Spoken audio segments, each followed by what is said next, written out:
Bonjour à tous. À l'occasion du dernier conseil municipal, l'ensemble des élus municipaux a voté le budget 2022. Un budget placé sous l'angle des 4 grands thèmes que nous développons depuis le début du mandat, à savoir l'ODEV Ville Entreprenante, l'ODEV Ville Solidaire, l'ODEV Ville Verte et l'ODEV Ville Citoyenne. Il me semblait intéressant de vous proposer une petite balade à travers l'ODEV pour illustrer les gros chantiers que nous avons prévu de faire sur cette année 2022 et d'aller à la rencontre des élus municipaux ou des techniciens qui portent ces projets.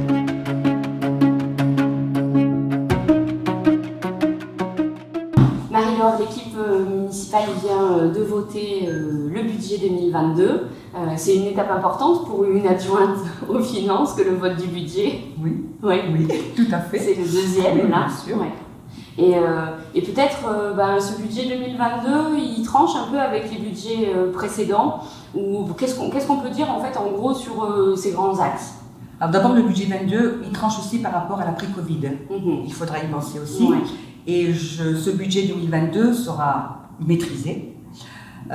Les dépenses de gestion seront contenues et permettront de consolider une capacité d'épargne nette et d'autofinancement qui permet à la collectivité, avec ces montants, de pouvoir investir et financer des investissements. C'est ça, enfin, on contient au maximum notre fonctionnement, on fait attention à nos dépenses, que ce soit les dépenses de personnel ou les dépenses d'équipement ou de gestion voilà, pour pouvoir investir au maximum. Et sur les taux d'imposition, les taux d'imposition depuis 2018 pour notre collectivité restent inchangés. C'est un engagement qu'on avait pris pendant la campagne, mais qui avait été aussi pris précédemment. Parce que on sait quand même qu'à l'ODEV, le foncier, il est très important et qu'il ne faut surtout pas le toucher. Déjà, sur le mandat précédent, il avait été déjà diminué. Ce taux du foncier. Voilà. Et c'est quelque chose, une chose à laquelle on pourra réfléchir aussi, mais en tout cas, pas d'augmentation. Et c'est important de pouvoir dégager de l'autofinancement parce que c'est ce qui nous permet de réaliser des équipements, d'entretenir la ville, son patrimoine, ses routes, le patrimoine de la commune en bâtiment. Voilà. Et alors, une autre singularité de ce budget 2022, c'est que nous y avons présenté un plan pluriannuel d'investissement. Oui, pour la première fois, cette année, nous avons présenté un plan pluriannuel d'investissement, ce qui permet à la collectivité et à nos services d'avoir une vision sur du long terme, au moins jusqu'à la fin du mandat 2026, et d'avoir des projets qu'on pourra mettre en place avec notre capacité d'autofinancement. C'est ça. Donc, pour pouvoir réaliser tous ces projets qu'on a présentés dans le PPI jusqu'en 2026, il va falloir qu'on continue à bien serrer les finances et le fonctionnement de la ville. Et d'ailleurs, ces projets, on va aller en voir quelques-uns, puisque on va aller faire un petit tour dans l'ODEV pour voir ce qui est en cours de réalisation ou ce qui va se faire. Voilà. D'accord. Merci. Bon, merci Marie-Laure.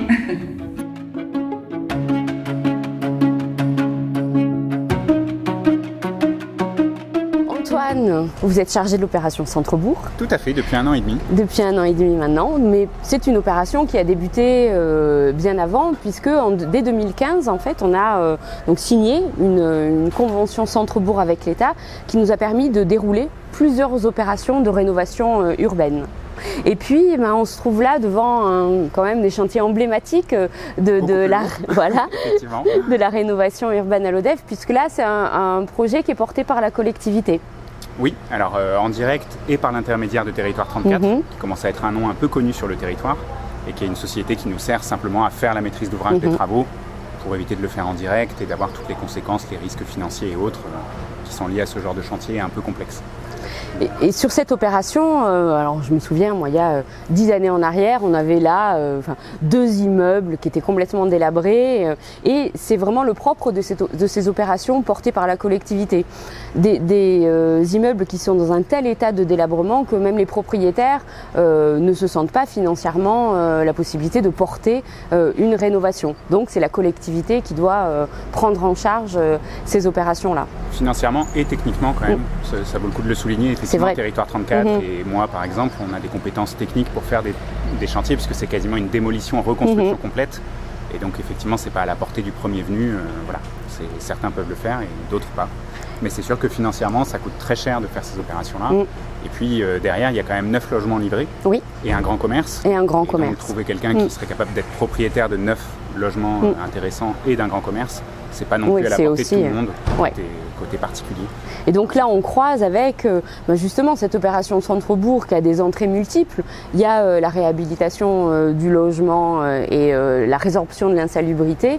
Il y a la dynamique commerciale à travers plusieurs locaux commerciaux qui ont été acquis par la ville, la partie espace public, la partie rivière, le patrimoine. On est vraiment dans une opération d'ensemble qui vise à améliorer le mieux habité et le mieux vivre en cœur de ville, notamment avec les commerces et toute cette dynamique. Voilà, les 9 logements sociaux sont prévus, donc c'est du logement social de qualité en centre-ville, y compris pour certains d'entre eux avec des petites terrasses ou balcons. Et oui, des logias, ça va être assez chouette. C'est intéressant sur le centre-ville, pour vraiment livrer des logements où les gens ont plaisir à rester pendant des années, pas simplement être de passage ponctuellement en transition vers ailleurs. Donc c'est Eurologement qui est notre partenaire, qui achète les logements, du coup, une fois qu'ils seront finis par Territoire 34. Et du côté commerce, on a aussi un partenaire de long terme, pareil, pour éviter d'avoir une rotation un peu trop importante sur le commerce, ou personnes qui osent se lancer. Parce que c'est quand même un beau commerce, 200 m². 200 m², on n'en a pas beaucoup à l'ODEV, des surfaces comme ça. Mais c'est vrai que ça va être une première. Et donc du coup, là, pour le coup, on a fait appel à l'Agence nationale de la cohésion des territoires, qui finance cette action-là en achetant le commerce. On va lancer un appel à projet. Pour l'objectif à cet endroit-là, sur cette place du marché, c'est d'avoir une brasserie, un restaurant, en tout cas un commerce où il y a beaucoup de monde et qui puisse utiliser tout l'espace extérieur qu'on va aussi repenser à cette occasion-là. Effectivement, et l'idée c'est bien de travailler aussi les parcours à l'intérieur de la ville, à travers ne serait-ce que le rez-de-chaussée, parce que finalement c'est pas un projet d'espace public, mais ça y contribue. Parce que du coup, l'idée c'est de bien mettre en connexion la place du marché sur lequel on est et la Grand Rue. Et la Grand Rue. C'est quand même un peu le parent pauvre. On est sur un commerce qui est traversant. Mais voilà, c'est vraiment la façade qui est immédiatement en face de la boucherie, qui est derrière le chantier qu'on voit là, c'est vraiment celle-là, sur lequel on aura l'accès de la brasserie par ici. Et donc la terrasse à l'arrière avec la belle salle de restaurant. Voilà, rendez-vous bientôt pour manger ici ou boire un coup. Il faut encore être patient quelques mois, mais bientôt. Voilà, on va attendre. Merci. Merci.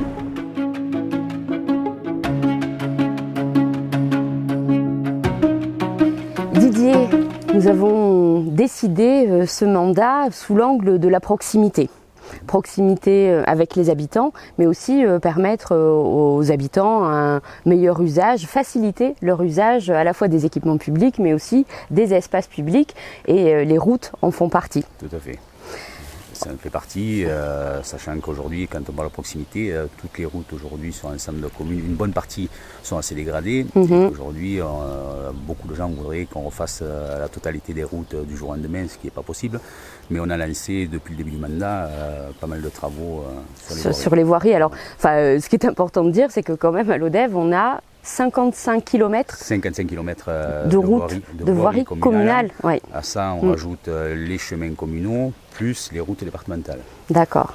Mais donc, on a 55 km à la charge de la commune à entretenir et puis donc des voiries qui vont se dégrader au fil du temps et sur lesquelles il va falloir revenir. C'est ça. Donc l'année dernière, on avait inscrit au budget 200 000 €. Donc on a réalisé un certain nombre de voies. Oui, l'année dernière, on a fait, nous avons attaqué la route de Mayre, une grosse tranche de la route de Mayre. Nous avons fait le chemin du Beaufour et le vieux chemin d'Olmette. Et on a fait aussi l'ancien chemin d'Olmette. L'ancien chemin d'Olmette, voilà. Et donc sur cette année 2022... Et le chemin des Chênes. Et le chemin des Chênes, voilà, effectivement. Et sur cette année 2022, de nouveau 200 000 € inscrits au budget, donc avec une part d'autofinancement de la ville et puis une part départementale aussi sur le fonds d'aide aux communes. Et ça, ce qui va nous permettre aussi, alors les travaux sur certaines voies ont déjà débuté, mais d'améliorer encore le confort des habitants. C'est ça, ils ont déjà démarré sur une bonne partie. Aujourd'hui, là, on a fini la route de Mayre, c'était le dernier tronçon qui restait à faire pour pouvoir finir totalement. Il est prévu de faire dans les semaines à venir, là, assez rapidement, le chemin du Castellas, sachant que l'année dernière on avait fait le mur de soutènement et qu'on ne pouvait pas tout faire d'un coup. Et oui, c'était des travaux préalables. Et cette année, on va faire l'enrobé à ce niveau-là. Nous avons fait un morceau de la solitude, et on s'est attaqué à un beau morceau aussi qui était sur le chemin de la Fondelsoz. Ah oui, qui est en direction de Fauzières. Enfin, ouais.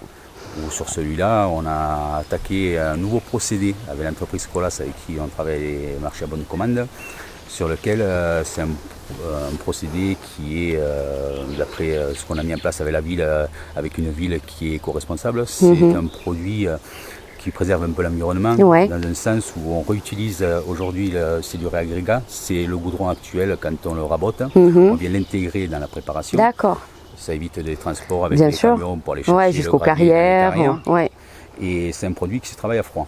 D'accord. Un produit qui se travaille entre 40 et 80 degrés, alors qu'en temps normal, les produits se travaillent entre 160 et 180 degrés. D'accord. Du coup, pas d'émissions de fumée.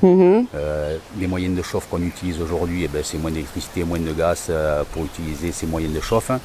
Et avec des transports qui sont peut-être plus courts aussi. D'accord, d'accord. Et donc l'entreprise en fait a souhaité faire une expérimentation sur l'ODEV. C'est ça, ils ont fait une expérimentation sur l'ODEV avec nous et on est les premiers sur le département de l'Hérault à utiliser ce procédé et sur le Languedoc aussi. Alors maintenant on va voir sur la tenue au fil des années, mais bon, on voit pas pourquoi ça ne marcherait pas. Bien.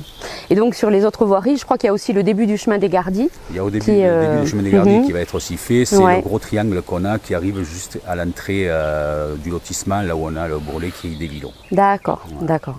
Et donc ce programme d'entretien des routes, on a décidé dans le cadre de notre plan pluriannuel d'investissement de le poursuivre jusqu'à la fin du mandat. Et donc chaque année d'inscrire cette somme de 200 000 euros au budget afin comme ça d'entretenir notre patrimoine des routes. Tout à fait. Et sachant qu'avec les services techniques, avec les techniciens avec qui on travaille, on a classé par ordre de priorité les chemins et les routes qu'on doit faire encore d'ici la fin du mandat. Et oui, par rapport à leur état de dégradation. L'état de dégradation, la dangerosité, voilà. D'accord. On y travaille déjà dessus. En finissant actuellement les voiries de cette année, on travaille déjà sur les prochaines voiries à venir. D'accord. Voilà. Merci Didier. Merci à vous.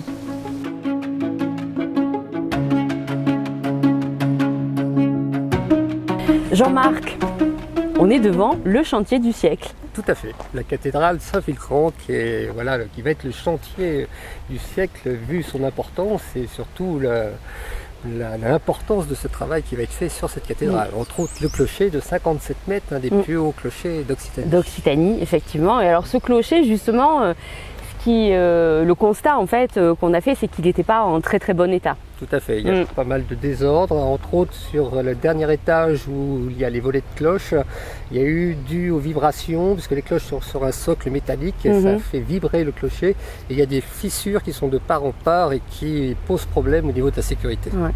Et alors aujourd'hui, si on peut réaliser cet important chantier, c'est qu'on a obtenu en 2021 une subvention exceptionnelle de la part de l'État. Tout à fait, exceptionnelle, d'1,2 million à peu près, avec un supplément sur certaines coûts de travaux. Tout à fait, avec toute cette aide qui va nous permettre de faire ce travail qui était important et dont on n'aurait pas pu, effectivement la ville n'aurait pas pu se reporter. Le porter effectivement seul. Hein. Alors on a le département, aussi la région qui viennent compléter les financements pour que ce ne soit pas trop lourd sur notre budget, mais on peut se dire que ça vaut vraiment le coup de réaliser ces travaux sur la cathédrale, d'autant plus qu'ils permettront un accès en haut du clocher. Voilà, l'idée, ça serait de descendre effectivement toutes les volets de cloche à l'étage inférieur pour permettre un accès à cet étage, pour faire un petit peu un belvédère, qui sera accessible. Peut-être pas à toute la population, mais à certaines qui pourraient aller voir comme ça de façon occasionnelle. Dans le cadre de visites organisées. Pour les journées du patrimoine, des choses comme ça, de voir effectivement à 360 degrés le dévoile Larzac. Ouais. Et alors on peut noter qu'effectivement les cloches vont descendre d'un étage, mais ça ne changera pas leur sonorité. Non, et pour les habitants de la ville, ça ne va pas changer les choses. On avait cette crainte qu'effectivement que ça ne rayonne moins, mais non, je pense que ça aura le même impact sonore. Donc des travaux qui vont débuter en juillet.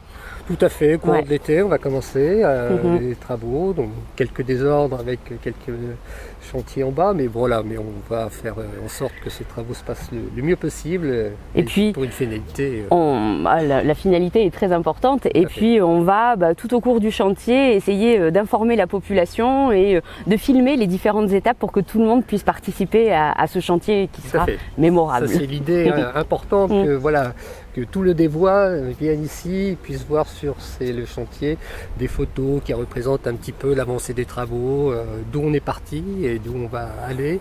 Et voilà, puis montrer un petit peu voilà, ces travaux très importants, comme on le disait, puisque depuis très très longtemps, c'est comme on dit les travaux du siècle, parce qu'il n'y a pas eu de travaux depuis très très longtemps. Juste là un petit peu quelques travaux dans la chapelle de la Vierge, on est en train de refaire un petit peu les fresques, les vitraux, voilà, et ça va compléter vraiment cet ensemble de ce patrimoine riche et emblématique de la ville de Lodève. Merci Jean-Marc. De rien.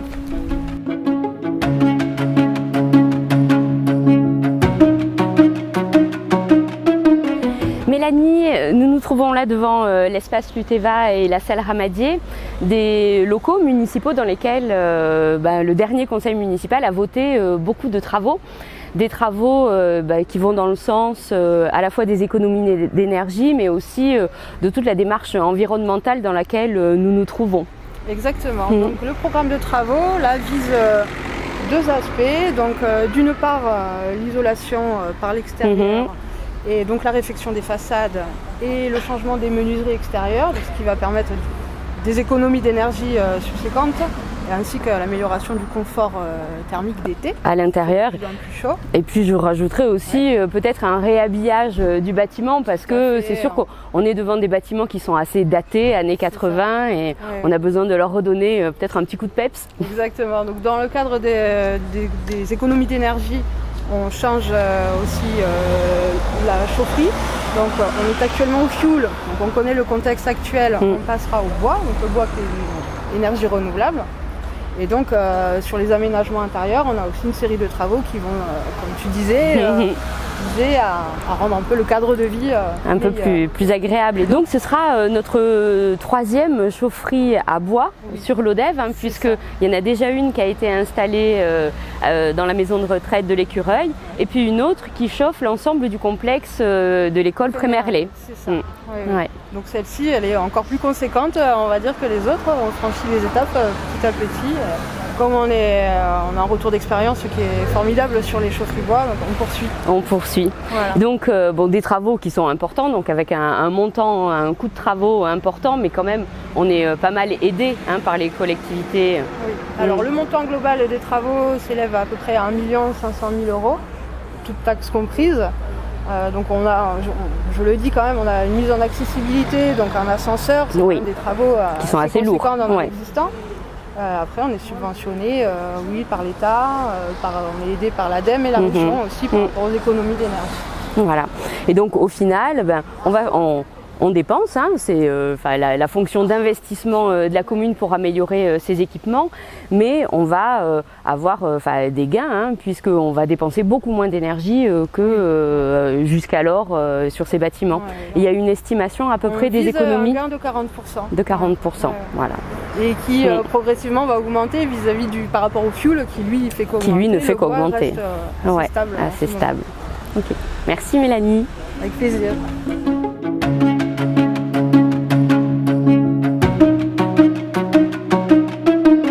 Isabelle, tu es adjointe aux associations. Oui. Et les associations, en fait, sont accueillies en grande partie dans l'espace Luteva. Tout à fait. Et donc, nous avons voté au dernier conseil des crédits spécifiques pour l'intérieur de l'espace Luteva. Oui, en effet, puisque maintenant que l'espace Luteva non seulement accueille toutes les associations et les services de la mairie,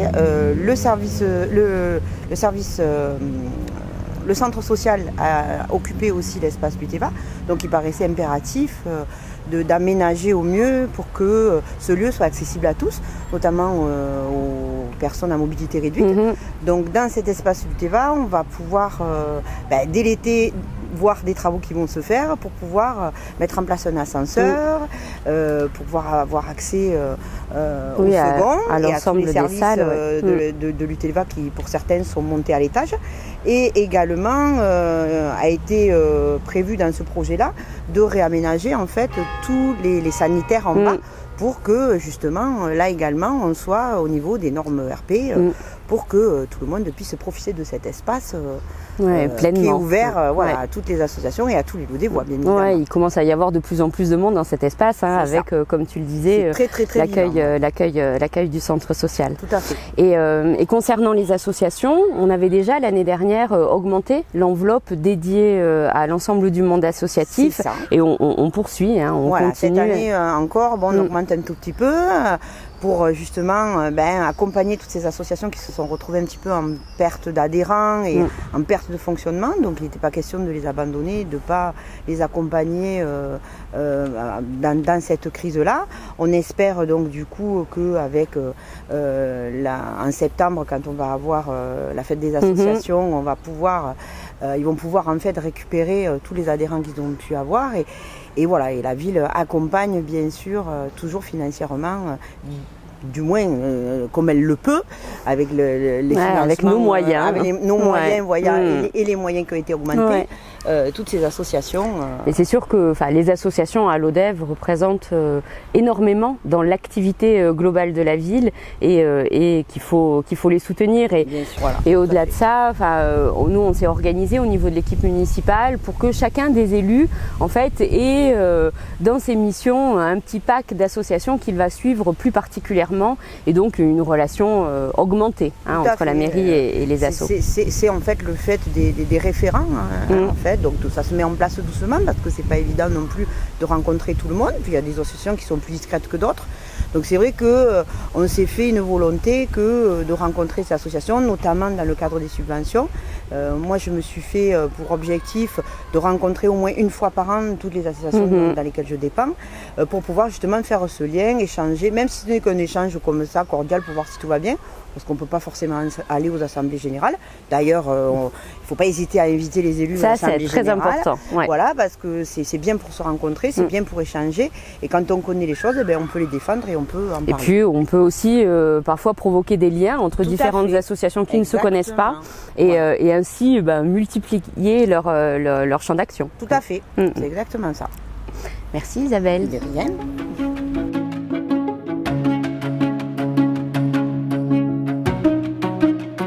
Voilà, nous avons fait le tour d'un certain nombre de gros projets qui vont occuper cette année 2022 et qui ont été décidés à l'occasion de notre dernier conseil municipal. Et pour terminer, je voudrais vous donner une petite information. L'information d'une réunion publique qui va avoir lieu le 24 mai à la salle Marie-Christine Bousquet à 19 h et à l'occasion de laquelle ce sera le moment de vous présenter Territoire zéro chômeur de longue durée. Un projet très important pour notre ville, pour l'emploi, pour les services à la personne, pour l'environnement et pour la production maraîchère. Donc je vous donne rendez-vous le 24 mai donc à la salle Marie-Christine Bousquet, et puis à bientôt pour continuer à vous parler du travail de la municipalité au service des habitants.